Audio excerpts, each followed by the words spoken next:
Hello, everyone. I think we can start the conversation, yeah? Good morning, good afternoon, good evening from wherever you are watching this. I'm super excited to be part of the Future Summit, and I'm very much excited for these conversations on the future. Joining us from the African continent, it's a very sunny day in Cotonou, where I'm based. We didn't get any rain today, which is really amazing. It's been raining for quite some time. So when we speak about the future is female today, it's a celebration of how far we have come as one continent, as one community, and as one voices for the African continent. And I'm pretty much excited because every single speaker that is on this panel is someone who has invested so much of their time on the work that is shaping the conversations around gender equality on the continent. But today specifically, we are going back into owning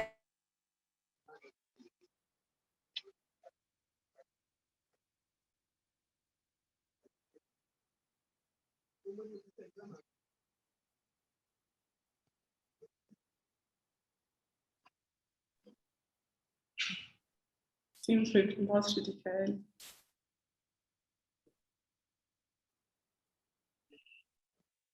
Let's give it a second.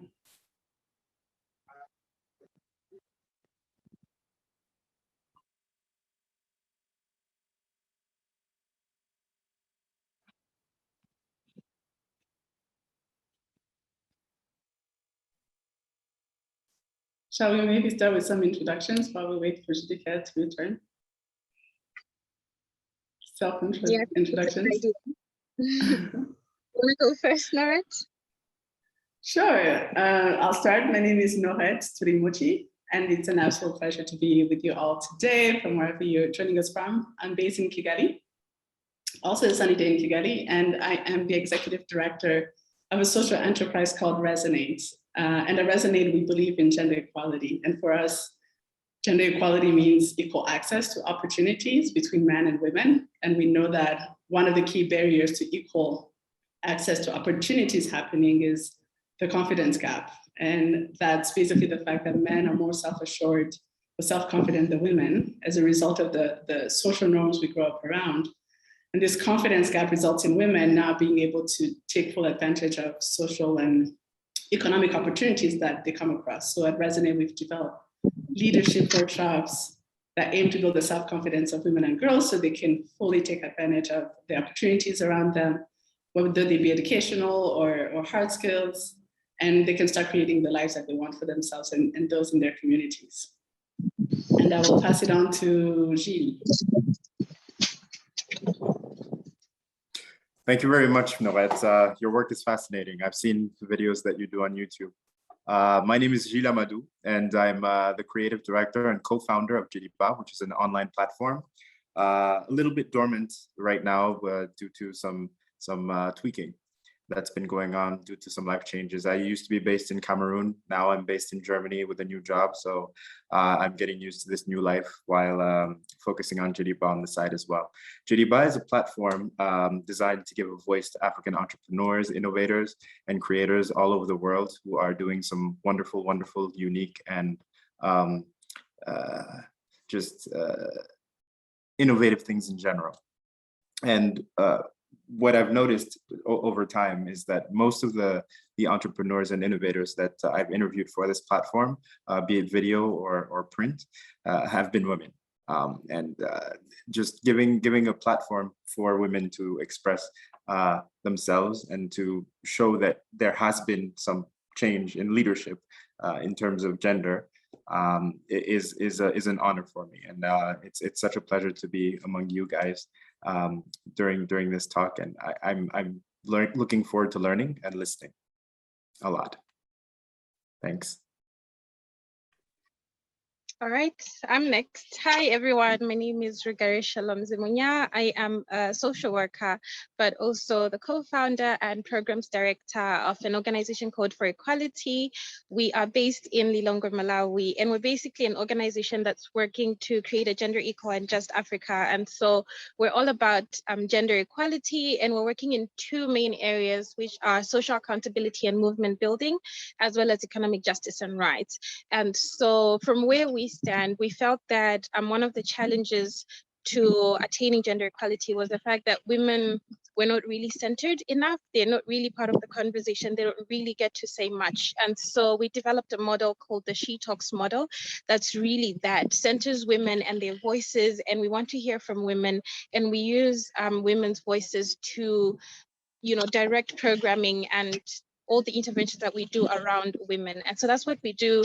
In addition to this, we also have a monthly publication as well as a podcast called The Response, which again centers the voices of women, looking at issues around how women are centered in responses to different issues. For example, with the COVID-19 pandemic, how responsive has it been to the needs of women and girls, etc. And so this is really just a snapshot of the work that we do. Thank you.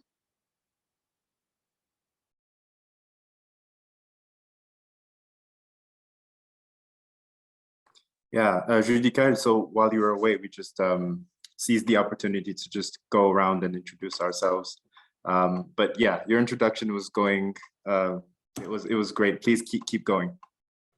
Thank you so much. Thank you so much. I'm sorry, but this is what happens with the internet. That's something we cannot control.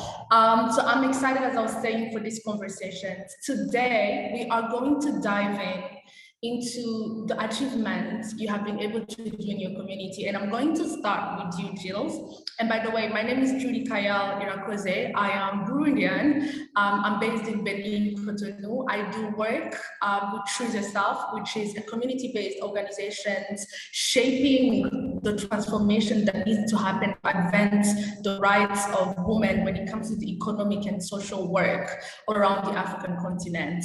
So yeah, so Gilles, can you tell us what motivated you on a personal level to join the fight for gender equality as a man? And in you as a proclaimed feminist in doing that particular work to shape the culture settings of gender equality in your country? Thanks, Judicaelle. I avoid the label feminist. I do believe that I have everything it takes to be a feminist. Chimamanda, in her speech, "We should all be feminists," said that her own definition of a feminist is someone who says, yes, there is a problem with gender equality today, and we must fix it. So that being said, I feel like I can be part of the solution. So why not? Women today are half of the planet, but they aren't considered the same way as the other half. And unfortunately, that's a problem in our communities. Just like Rugare said, them having a seat at the table and then being able to make decisions among their male peers is of utmost importance if we're going to build societies together that are going to be forward-looking and if we're investing in the future. This is the Future Summit, and I 100% believe that the future is only possible if everyone's voices is heard. So making it an inclusive setting, an inclusive platform is of utmost importance, and that's why I'm so excited to be here. We know that this is a platform for the future of women, but men are part of the conversation as well.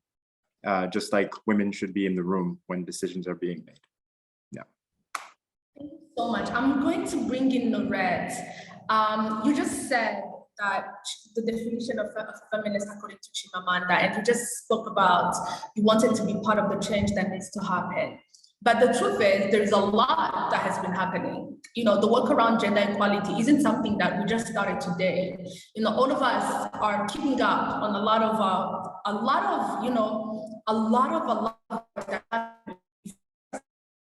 And Norette is happening to do work in a country that has done a lot when it comes to gender equality. So how do you find the balance between, this is how much we have achieved and we should be part of it, but this is also how much we should do, and we should also stay focused on making sure we actually accomplish all of it? Thank you so much. I thought I'd first give a shout out to Gilles for being on this call. I think I've been in way too many rooms where we had these conversations and it was women only. I was recently in an event and there were probably about 40 women and 4 men, and 2 of them were photographers and videographers. It sort of kind of feels like we're talking to ourselves. And really having this representation is very important. So thank you, Gilles, for being a feminist, according to Chimamanda's definition. But Judicaelle, you're absolutely right. I think Rwanda really is a model worldwide now in terms of gender equality. And I think it's important to celebrate the achievements, the small wins. We too often in the work that we do look at all the problems and the gap between now and where we have to be. But looking at the small wins is important, number one, to celebrate things and not burn out, but also to leverage those wins and figure out how to scale them, right? And expand that impact. So while there's been a lot of achievements in Rwanda, especially at the leadership level, everybody knows our stats, hopefully, high representation, over 50%, around 62% in the parliament are women. The cabinet is also around 50%. And we celebrate that in Rwanda. I think the goal when you speak of like, how do you find the balance, is let's celebrate this achievement, but now let's figure out how we expand it to all levels of the communities so that equality isn't represented at the top leadership level in terms of a structure, but even in households, even in the lower community levels, in the villages. And how do we build women's ability to participate in leadership, in decision-making? One of the things that I think we should focus on, that we're focusing on, and Rwanda I think is also being a model there, is doing that. It's now starting to empower women at the local level to take leadership positions, because that influence, being able to be a decision maker, means you can influence policy and implementation that creates safe spaces and environments that will allow the young women of the future, our future leaders, to thrive and be successful. And one of the ways in which we do it is by building agency and decision-making and self-confidence is one of the big focuses we have the focus we have as an organization. It's really, now that there is a space for a woman to go to school, be an entrepreneur, how does she find her voice and have the confidence within herself to dream big and materialize her vision to create a better community. Thank you so much, Norette. I'm going to bring in Shalom. Hello, can you hear me? Hi, yes, I can. I can hear you very well.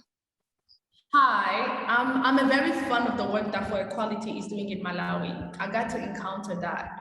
But Malawi is also a country that has relied on a lot of women's movements across the history. Yes.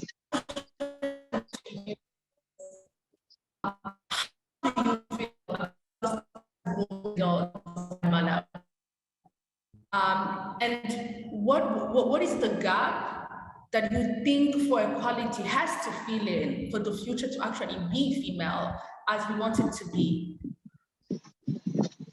Okay, so I think I might have missed the earlier part of your question, but I got the last bit, which is around what is the gap that For Equality feels it needs to fill to really ensure that the future is female.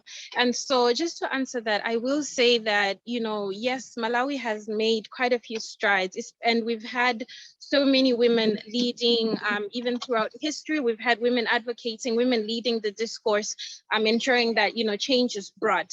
However, when you also look at the reality that is there in Malawi, issues around leadership, whether it's top leadership, whether it's leadership at a community level, you're still able to see that there are gaps that do exist. And at times it's also an issue of maybe bridging the gap between the work that has been done by the older generation and also empowering the younger the young feminist movement, to come up and also follow the footsteps and continue the discourse.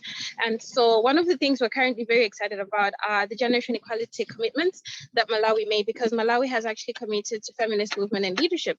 And we feel that this is a great opportunity to really build the grassroots feminist leadership in Malawi, because it is there at community level where these discussions are critical to have, and only then can this also then transpire and go up the ladder. And so one of the things that we do is through our dialogue model, which is called the She Talks, where we go out and we talk to women. We actually have them talk, and the conversation comes from the women, and they share on how the different issues are affecting them, and the solutions actually come from the women to say, what are some of the steps that they think need to happen? What are some of the things that need to happen? Who do we need to hold accountable? And then all we do is to just facilitate that and build the agency of these women to bring change. And I think that's one of the critical roles that we've been able to play as for equality, really around convening and gathering and getting women to talk and discuss these issues. And you find that through these discussions, that's when people are realizing, what's really happening on the ground. And people say, oh, I thought that was just, in our district. I'm surprised to learn it's also happening in yours. And so I think, there's power in dialogue and there's power in talking. And that's one of our greatest strengths, really getting people to talk and getting people to know what's going on the ground. Thank you.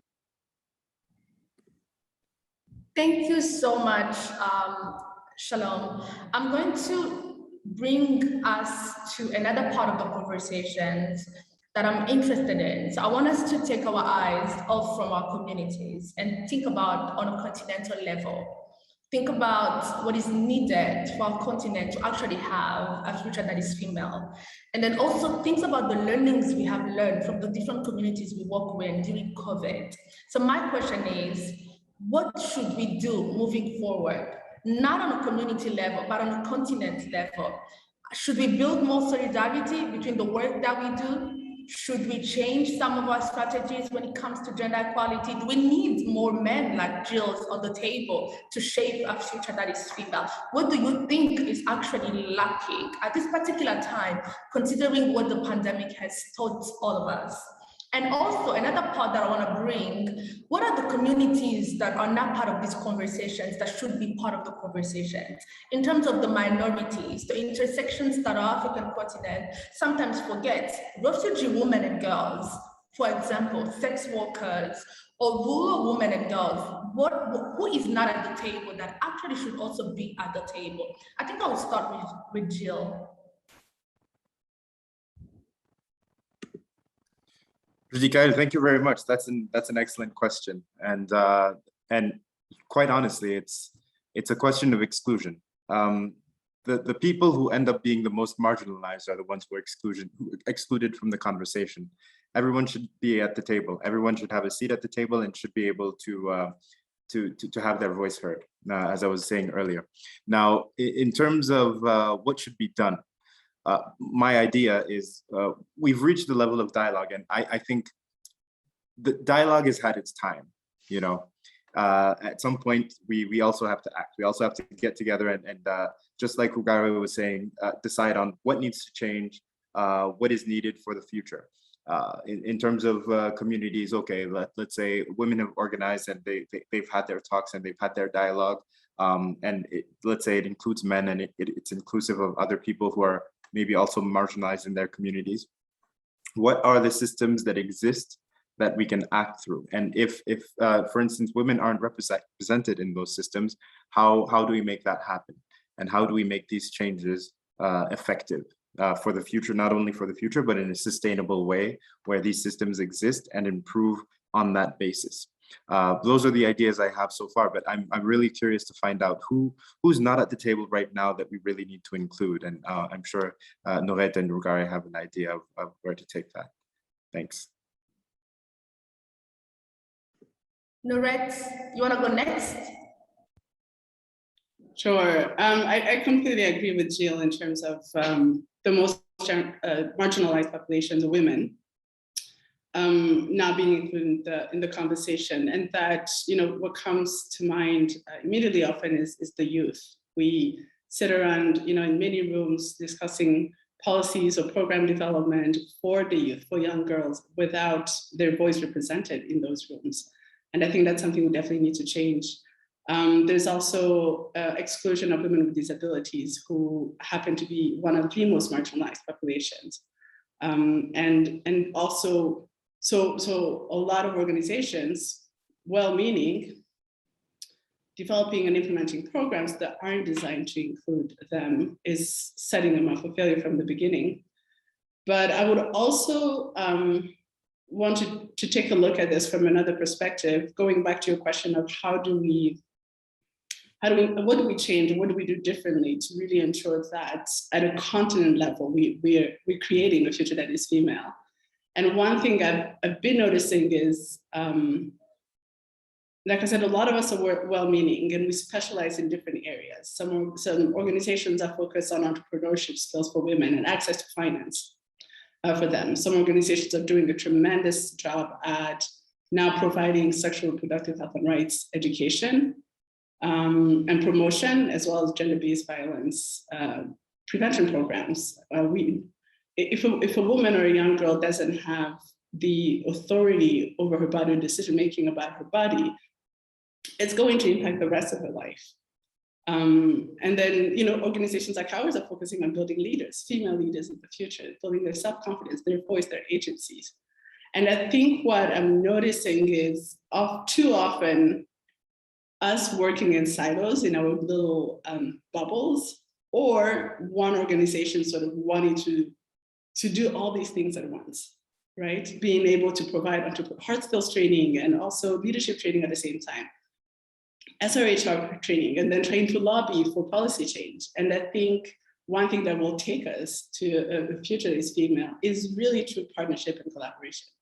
It's the different countries or different organizations that are doing a tremendous job in these different areas that basically build a continuum for a woman, right? We know young women need education. That's the start of this journey to being successful and thriving as a woman. Then for her to learn hard skills, to have the soft skills that she needs, to have access to networks, to know her rights, to have a safe space that is free of sexual harassment, a key barrier for women to be to thrive in a lot of organizations. Access to technology, access to mental health support. What if all these organizations could sort of work together or work in a consortium in true partnership to leverage all these different knowledge and data and skills to truly advance together as a continent?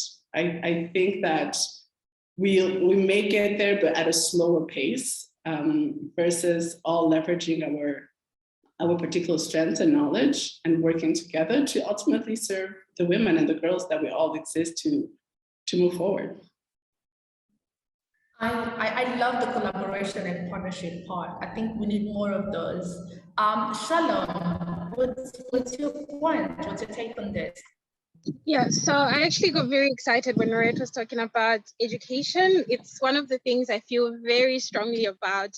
But before I get into that, I just want to add to say, the same reason why it's important that right now we fight for, or we ensure that women are in spaces where they get to be part of the decision-making are the same reasons why it's also important to ensure that all the other minority groups are part of the decision-making as well.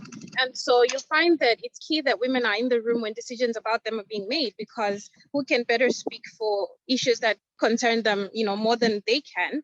And so I think for the same reasons, whether it's the LGBTI community, whether it's sex workers, whether it's young people, who better to speak for their issues than them themselves. And so I think maybe in terms of who's being left out of the discourse, it's everybody who's currently not in the discourse, really. And then I also wanted to just say that at a continental level, I think one of the things we are missing, or one of the things we could do better, is to learn from each other. I'm not too sure there's enough learning that's going on. For example, Norette, there's a lot that Rwanda has done, and I would be interested to know, how can we get Malawi there? What do we need to do? We are struggling on so many fronts. And so just to see, as young people, how can we have that conversation, and how can we even work together to ensure that we're learning from each other and learning best practices from one another. And then the other thing that I think we might also be not doing enough of as a continent is evidence-based interventions, so rather evidence-informed decisions. So what's informing our decisions? Are we just going by, we look around and we think, okay, this seems to be the issue, but how much are we really making use of evidence in our decision making? Are we doing enough research? Are we doing enough monitoring and evaluation of the current projects? Are they working? If not, then what are we doing about it? And then now diving into the issue of education, because I think even on a larger scale, if we don't invest in education, we will not be able to achieve gender equality, and will not be able to ensure that women and girls' lives are good, in a sense. And I think when it comes to education, oftentimes we think of it as, issues around access to education. But I'm also starting to think that today the issues are beyond access, but rather issues around, quality of education as well. And so, for example, a few months ago, I was on Facebook and I happened to see a picture that was taken from a primary school book, and it had, body parts and what they're used for. And there was a body part which was the head, and the correct answer to that was for women to carry firewood.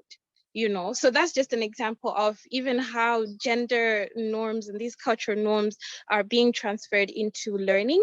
And so being internalized for years, if kids are being taught the head is for women to carry firewood, what does that mean for, where we're going, and what kind of education systems are we going to have? So I think it's issues beyond access, but rather issues around retention and also quality of education, and really looking at what kind of information are we relaying in school. And another example that I'll give last is around, clubs in schools. If you go around in schools, I'm not sure what the situation might be in Rwanda or Burundi, but then if you go around, or Cameroon, but if you go around in schools here, you find that there are clubs such as home economics, clubs such as cooking, nursing club, and this is where the girls are encouraged to go. You find the female matrons encouraging girls to join these clubs, and the boys get to play soccer, they get to be in the science club.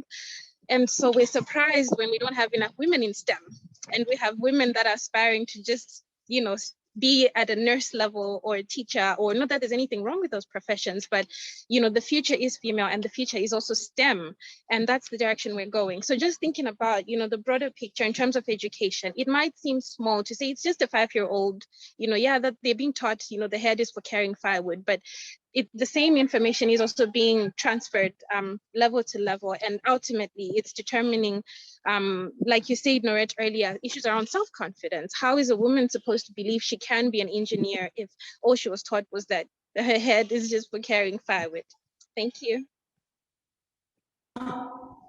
I love the part you just made, the gender stereotype part that we need to address on the institution level when it comes to education or workplace or things like that. And I think that's very important. But before I get to the next point, I actually want to bring in the work that we've been doing at Trinity South. When I said that we are community-based, we've been trying to work on a meaning of community across borders. So we actually across countries, how much countries can learn from each other when it comes to young feminist movement, when it comes to economy, and young entrepreneurs in all those countries. It's been really amazing to change the meaning of community from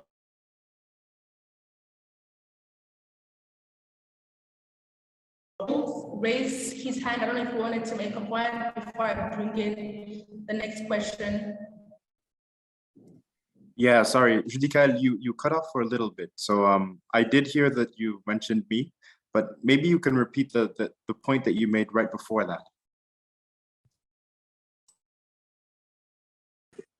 I had seen Gilles raise his hand. I don't know if he had a question that he wanted to, or a response he wanted to make before I go to the next point. Yeah, sure. Before we get to I just wanted to agree with Rugare on a point that she made on education, which I found was very on point. And there's also the effect of COVID-19 over the past 2 years, and the fact that we need to realize how destructive the effect of this pandemic has been on future generations. So in Africa, so on the African continent specifically, for instance, out of all the girls that were enrolled in secondary school before the crisis, more than half are not going to return because of different various reasons, right? And so you have access to education, but you also have retention rates that we need to work on. And that thing that you said about the firewood and the head and that association, very, very pertinent. And that goes to show also that what we teach our children at a very young age, and this is not just men, but it's families entirely, about the role of women in society also has to change, and it has to adapt with the times. It has to adapt with where we want our young girls to be in the future, 20 years down the line. You know, that's not necessarily what a head is designed for. A head is also designed for thinking, for instance. But yeah, thank you very much for that analogy. And Judicaelle, over to you. Oh yes, so I wanted us to go. I wanted us to go to the next point before we invite people to ask for questions. My next one will be on the truth, and we have seen it. The more later you climb as an African woman, the less you see more African women, and especially young African women. And our African continent is actually very young. Young women on the African continent makes half of the population, but the more you climb into some positions of power, you don't see them, especially positions of leadership. So how do we make sure that all these young women are in these positions of power? And again, I want us to think on continental level than country level, because again, we need to imagine ourselves as a community outside of our country level. I'll start with Shalom. What do you think should we do moving forward to make sure that there are young women actually on these positions of power table? Because when it comes to education, as you said, we need more young women to challenge all these gender stereotypes on institutional level. Yeah, so I definitely think this is also quite a loaded question. There's a lot that needs to be done, but I think the core of it all is to have systems that work, systems that will encourage women to also then take up these positions of leadership. And so if it's a space that's, you know, really male dominated and all this toxic masculinity going on and structural issues that also then prevent women and girls from taking up positions, then it becomes a bit tricky. And I think then it ties in with also the role of men, because I don't think ensuring women leadership is only a woman's job. You know, it needs the whole society to come together. So it involves men also acknowledging their privilege and seeing how best can they also, you know, step out of the way and allow for, you know, gender equality. And so men acknowledging their privilege, but also having in place, sorry, it's very windy in Malawi. But men also have, also having a society that has really good structures that also then allow for women to lead. Yeah. Thank you. Norette, you want to go next? Sure. I think I was still thinking about that analogy that Rugare shared with the head being used to carry wood. I think it creates so much self-confidence, so much issue with our self-confidence that we truly, as women at all levels, like I know we talk about disadvantaged communities, but really at all levels, feeling like we don't deserve that seat at that table, right? Even when you've made it at that table, like I remember when and I'm speaking from a position of privilege as someone who had access to quality education because my parents really believed in it. But I remember graduating from university in finance and economics and looking for work in the investment sector. And I would immediately look for the positions that were around client relationship or account manager at the investment firms. And the men in my school or in my class were going for the financial advisor positions, the commission-based position, right? And it was like until a year, 2 years into the job, I was like, wait a minute, why didn't I feel like I could, you know, from the start, jump at that level? Because we graduated in the same school, the same program, you know, and I may have had better grades than others. So like, I imagine how hard it is for women who are facing additional barriers in their life, in their daily life, to be able to achieve, to have a seat at the table, to even feel like they deserve to be there. So I think I'm getting back to the confidence issue and really making sure we're building agency for women. And I don't mean I completely agree with Rugare in the sense that I think the system has to change, because the system is what creates that confidence gap in the first place. And making sure that men are advocating for, again, structure change and policy change, because it's really hard for us to do it on our own. And backing it with funds, because it's one thing to talk about goals for gender equality, but these goals are reflected nowhere in the budget of that, organization or country. Like, how do we back it up with the means to implement them? And I think the funding of the philanthropy sector has an opportunity to really play a role there and hold people accountable for this type of change. But going back to the woman who's navigating these environments, that sometimes are very difficult. I think two things that become very helpful in them achieving these positions of leadership and sitting at that table is representation. Like, we're very lucky to start seeing women, powerful women, unapologetic women taking positions of power globally. And for a young woman to see that CEO, to see somebody running a global institution, it makes it real for her, And storytelling, I like that Gilles and Rugare in their work also leverage storytelling, because we do the same at Resonate. Our core methodologies around storytelling, because they allow us to connect with people meaningfully. It doesn't matter where you come from, I can connect with you through your story, your experience, your values. And role models are incredibly helpful to be able to do that. And for women to have role models in their communities, to see representation, to have mentors and sponsors to guide them, sponsors to open doors for them, and championing themselves. Championing the young women. And quickly, I think the last one is going back to men engagement. I think we need men supporting really truly gender equality from a system level, policy level, but also in the households, right? Having a partner who's a cheerleader for your academic success or your professional success is going to completely change the course of your career as a woman. But it's ingrained in a lot of minds, unfortunately, still, that a woman should be more successful than her partner. And how do we get men and women to both be comfortable with, the thought that people should live their full potential and should have the confidence and the voice and the space to fully own them.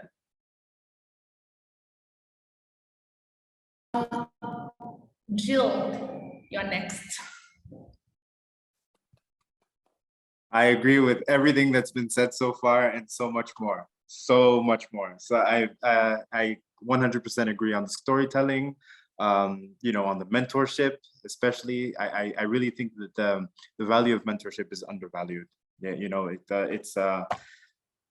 we need our young people to see the world that they're going to be living in the future. I have opinions that I'm going to share now. Hopefully this is a safe space, but gender dynamics, it's so important. What you touched on, I have men in my life that I know who would not be comfortable with their wife making more money than them, for instance, right? And this is because they've been raised with that concept that they need to be the breadwinner in the family. They need to take care of the woman. They need to take care of everything, and they need to be the leader. And this is also based on an understanding that unless you have a minimum to offer a woman in terms of financial stability or safety net, a woman is not going to want to be with you. So there's a difference between that maybe being a reality and also that being the reason why you have a relationship with another person. So all of those need to evolve with the times that we live in, right? All of those concepts also need to be shifted, and it starts with a conversation, and it moves into how we treat people within our family or in our communities. So I agree with you so much on this, and it takes everyone. It takes the village to change the way that we do one thing. And so I'd end by saying that sometimes women are victims of the fragile egos of men, unfortunately. And if we can turn this around and bring them into the conversation and, change the way that we view realities in our world, it can go a long way. We can go far. So over to you, Judicaelle. Shalom. You wanted to add a comment? Yes, I did. I was also just thinking through what, women taking up leadership looks like, even when it's not maybe political or, high up there. But okay, so we've done a bit of work as well around decent work and women working in the informal sector. And so when I think of women leading, I also think of women leading, just themselves, their careers and things like that. And so what also comes to mind is, even the hierarchy of needs, Maslow's hierarchy of needs, basic needs. And so one of the things we can do is to ensure that, equal pay for equal work. It's one of the big issues we have even in Malawi, where you find that women are paid a different amount from men, even though they're doing the same amount of work. And so I think that that would also be one of the things that we can do and advocate for to ensure that women are able to lead even their own careers, just to ensure that all those needs are met. And also issues around safety needs. Where one of the things that happen even in corporate, but also in the informal sector, is issues around sexual harassment of women. So you find a lot of women who are told by their managers, their bosses, that if you'd want this position, if you want to advance up the ladder, then you need to do A, B, C, D. And so that also poses a threat and a challenge to women. And in the informal sector, it often looks like, a woman working in a farm, trying to make money, but then the farm manager, taking advantage, or you're expecting, if you don't have sex with me, then when you delivered your baby, you're not going to have another job. And so she's desperate and she ends up giving in. And these are some of the things that really hinder progress for women, issues around unmet basic needs, but also issues around safety needs. Thank you. Thank you. Just to wrap up these questions before we get to the questions from the audience, for me, on a personal level, I think it's more than having women in leadership positions, but also touching on systems that make sure that women, even though they get into positions of power, they don't stay, as Steffi was talking about, but also making sure that even the women who get in those positions of power have the best interest of gender equality, because there are women who are in position of power sustaining the gender inequality that we live under. So those are the layers that I think we should explore as we try to shape a future that is female going forward. So I will go to a question from Peter Lewis that says, Gilles, where can we find the statistic that half of the girls won't go back to school? I think this is all over the newspapers. I don't know if Gilles has a specific statistic that he wants to share, but I will start with BBC. VO News have shared a bunch of realities in different countries about this, especially Kenya, Ethiopia, even Cameroon and Senegal. There's a lot of data about that. But Gilles, go ahead. Yeah, please. UN Women has a database with all of this data, and there's also a document called the Gender Snapshot for 2021 on SDGs. So the SDG Gender Snapshot for 2021. You'll find a lot of data on gender dynamics and all of that for each of the 17 Sustainable Development Goals. I can share a link through the chat, and you can have access to that. I wrote a little article about all of these numbers, and maybe I can share that later on as well. Yeah. Yes. There's another one, a question for Rugare. It says, you spoke about the She Talks program in Malawi, and I was wondering if you have any plans to extend such programs to include boys and men. All right, yeah, so we started the She Talks because we really wanted to center the voices of women. However, we also understand that we cannot change the discourse without, male involvement. And so even though there are the She Talks, we actually do work with men as well. We have men as part of the conversation, yes. So we do extend it to men, but it's still the She Talks because it's mainly centering the voices of the women. Okay. Yeah. Any more questions from the audience? I think maybe the technical support team can help with us, but feel free, the audience, to ask any questions.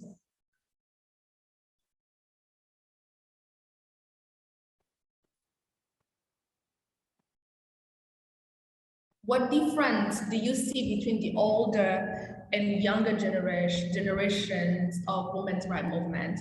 I think I'm going to answer this because I do work around women's rights movements personally. And I do that across different countries. So that's one of the programs we have at Choose Yourself. We are connecting young feminist movement across the continent. And I think the difference that I see and I'm excited about is that young feminist movement at this particular time are very bold. I'm not saying that the older generation were not bold, but I'm saying that we draw much of their boldness and have added a little bit more. And I'm excited about it because the changes the young feminist movement want to see at this particular time demands a level of boldness. John Lewis is the one who says it, that you must be able to get into trouble, good trouble. And I see young feminist movements are really ready to get into the good trouble, to challenge all these gender stereotypes, to challenge all these cultural stereotypes. Another thing that I'm really excited about is how we are connected with each other across borders.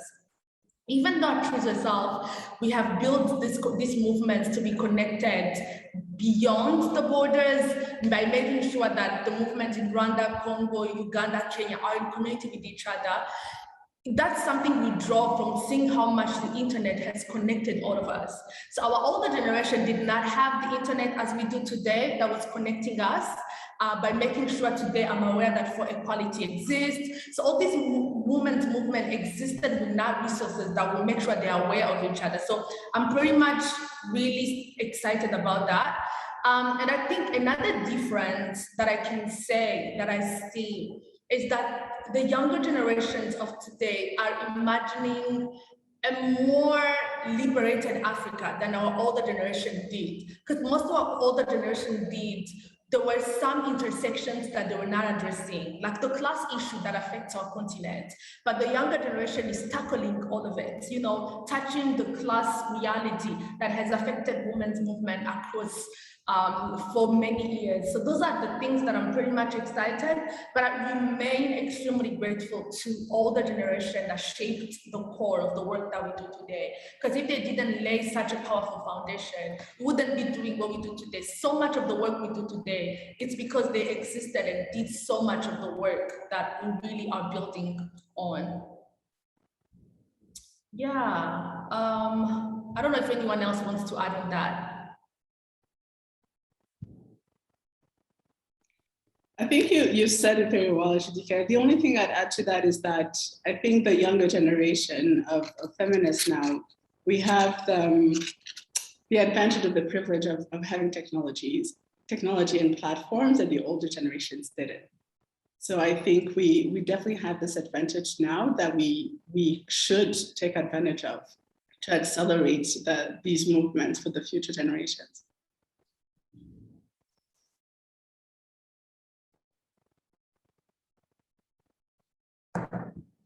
Okay, I'm gonna read some of the comments. Maybe my co-speakers can make a comment about it.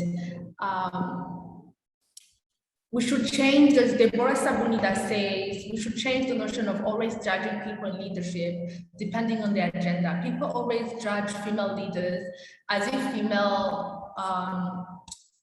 male leaders don't make mistakes. If we are going to judge, we should judge depending on the person as a woman in that leadership position. It's not because it's a she on that position. Who wants to speak on this? I think this is the gender stereotype we spoke about. You know, that women are held on a pedestal even in these positions of power. So they're always micromanaged. I don't know if there's anyone who wants to comment on that more.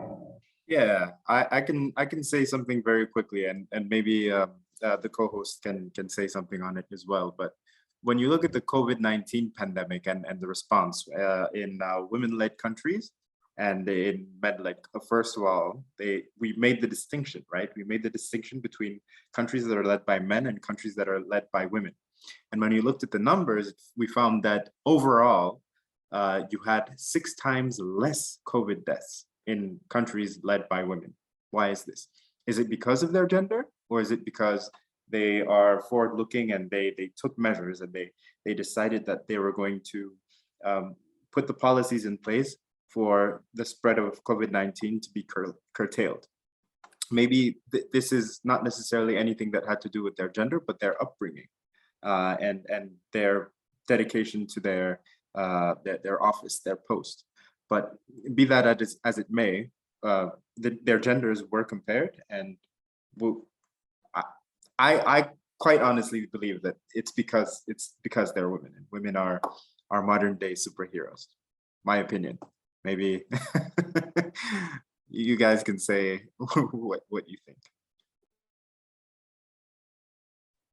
But what I'd like to add to that, real quick, sorry, Rugare, is I was going to say thank you for saying that, because I was thinking the same thing, the COVID-19 response. I mean, this is a very interesting question, because it's true. I believe that women leaders will be judged more harshly, but I think what's understated is the good decisions and the strength and the different perspective that women bring in their decision making, such as the case of the COVID-19 pandemic, where it was, there were a lot of articles about how countries that were led by women managed the pandemic better in a lot of ways. So highlighting the benefits and the value add of having women who provide a perspective that represents that of half the population should get more value and more attention than, this woman made the wrong call on a decision, which, like Deborah said, happens to everyone. Thank you so much, Norette. I agree. And oh, sorry, can I just comment quickly? I agree with Gilles and Norette, and I also just want to say I see a sort of double standard here, where the people who are quick to terrorize and say all these things about women when things go wrong are so slow when women do get things right, so interesting observation. Thank you. Yes, there's a comment that says, I think as we celebrate the milestone achieved, it'd be important to remember that much more needs to be done for displaced women and girls to give them equal opportunity. Exactly, and unfortunately, I was here as a moderator. I would have loved to speak more on my experiences with working with refugee women and girls, because so much has been done by refugee women and girls, and so much is being done to change the gender equality narratives and work. And I think it's also important that it also get to be at this table, and so they can speak more for themselves. But a little bit more that I can speak is that when it comes to displaced women and girls, there's always the stereotype that displaced women and girls are just vulnerable, that there's nothing else they are doing for themselves. But a lot more of them are in that middle of being displaced and trying to find a new home. They're doing so much more to survive together, and sometimes with little resources. And I think that is something that needs to be amplified. They also need to be on platforms where they speak, because people who are always speaking about their crisis and what they need are not people not only who are now working with them directly, or also people who don't share lived experiences with them. And that has been the danger, that they don't get to speak for themselves. So thank you for bringing this. I think it's very important, because refugee camps at this particular moment accounts more than a half of women and girls aged between 18 and 45. And that's sub-Saharan Africa only. Talking about Uganda, Kenya, Rwanda, Ethiopia, and Sudan. It's a huge number. So it's important that, they get to be centered in some of these conversations. I see Gilles has raised his hand, and I'm trying to wrap it up. I think maybe I can ask all the speakers to make their final comments, and we'll close this session. Sure, I can make this my final comment. And I really want to thank Grace for saying this, very important. Having worked with refugees and displaced people from all over Africa, something simple like access to water affects women and girls very differently than it affects men or young boys. And this is something that we need to keep in mind when we're making policies, because there's just more that needs to be done. She's absolutely right. And we're moving forward, and we need to just make sure that no one is left behind. And that comment is by far my favorite from everything that we've seen. It's been a pleasure talking to and exchanging with all of you. I've learned so much, and I'm realizing there's a lot more that needs to be done. And yeah, this is more fuel for me to remain engaged on this issue, and I'm excited to see the next steps. Thanks. Cheers. Thank you so much, Gilles. Norette, final comments, 60-second, everyone. All right, I'll keep it brief. Somebody wrote in the questions, what are the key elements that we think need to be in place for me to feel like gender equality has been achieved? And that's something that's been on my mind a lot leading to this discussion, right? Thinking about celebrating achievements, but where else do we need to go? And for me, again, it's the continuum. Like, we need to make sure girls have access to education, quality education, leadership, building confidence, leadership agency for them to really treat their best selves, access to finance and employment, safe space, physical security. Because when we go down the numbers of physical and sexual abuse, they're still very scary until this day. Rights to family planning, digital inclusion, the list is long, but to me, these are the different elements that need to be put together so we get to a day where, when the future is female, when we look at our numbers, there's no disparity. Some people interpret feminism as, the women want to take over the world. It's really about access to equality in all these different areas. And that, to me, that's what gender equality is going to look like. Thank you so much to everyone for joining us, and to Gilles and Rugare for the conversation, and you, Judy. Thank you so much, Norette. Shalom. Yeah, just to say, this was such a great and insightful conversation. I really enjoyed learning from Norette and Gilles, and you as well, Judy, and the people who are also joining in online, the comments, everything has been really great. I've also learned a lot. And like Gilles said, I'm so fueled up now. I'm just like, yes, we can do this. There's a lot more to be done. And I'm excited. I know that, it can be done. This is the future. The future is female, and we can definitely get it done. Thank you. Thank you so much, everyone. And thank you so much to the Segal Family Foundation for this conversation. As you can see, the panelists on here, Rwanda, Malawi, Senegal, that's how our future has to be. One continent, one community, and one voices for a future that is female. So everyone from the audience, we are very, very grateful. Keep engaging with everybody. You can see their name, look for them, be in community with them, and let's all continue the good work of shaping the continent. Thank you so much. So we have 2 more minutes. Oh, we are on time. This is amazing. Shout out to Steffi. Yes. Hi, Steffi. Goodbye, everyone.